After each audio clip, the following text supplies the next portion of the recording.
அனைவருக்கும் மக்கள் மருத்துவத்தின் அன்பு கலந்த வாழ்த்துக்கள். ஒரு தமிழ் படம், அந்த படத்தோட பேர் இருகப்பற்று அப்படின்னு பேரு. அதாவது இருகப்பற்றுங்கிறது ஒரு தூய தமிழ் வார்த்தை. இறுக்கி புடின்றோம்ல, அதோடைய அந்த வார்த்தை தான் அது இருகப்பற்று அப்படின்னு.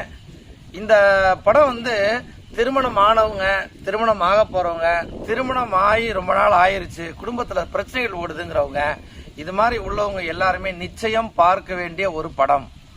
ஏன் சார் திடீர்னு இந்த படத்தை பத்தி பேசுறீங்க? பெரும்பாலும் சினிமா பத்தி எல்லாம் பேச மாட்டீங்களே, ஏன் அப்படின்னு நினைக்கிறீங்களா?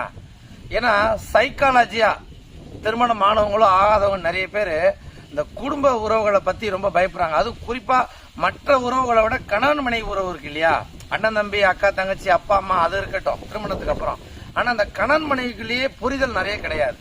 அப்ப இந்த மாதிரி உள்ளவங்க இந்த புதுமண தம்பதிகள் இல்ல திருமணம் பண்ண போறவங்க, இது மாதிரி உள்ளவங்க எல்லாம் நிச்சயமா ஒரு முறையாவது பார்க்கணும்.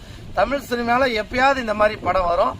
ஆனாலும் இப்படி ஒரு படம் வந்துதானே நிறைய பேருக்கு தெரியாது. என்ன காரணம்னா, இது பற்றி ஒரு பெரிய விளம்பரமோ பெரிய பெரிய தியேட்டர்கள்ல வந்த மாதிரி நமக்கும் தெரியல. நானே திருச்சியில ஒரு திரையரங்குல எதிர்பாராதமா தான் சில மாதம் படி பார்த்தேன். நான் இந்த படம் கண்டிப்பா பாருங்க. ஆனா ஒரே ஒரு கண்டிஷன் என்னன்னா, கணவன் மனைவி சேர்ந்து பார்க்காதீங்க, தனித்தனியா பாருங்க. அந்த படத்தை தனித்தனியா உட்காந்து பாருங்க. இன்னொன்னு, அதுல பாதிக்கப்பட்ட கேரக்டர் ஆணோ பெண்ணோ இருக்குன்னா அந்த கதாபாத்திரம் நம்ம தான் நினைக்காதீங்க. பொதுவா பாருங்க, கண்டிப்பா பயனுள்ளதா இருக்கும்.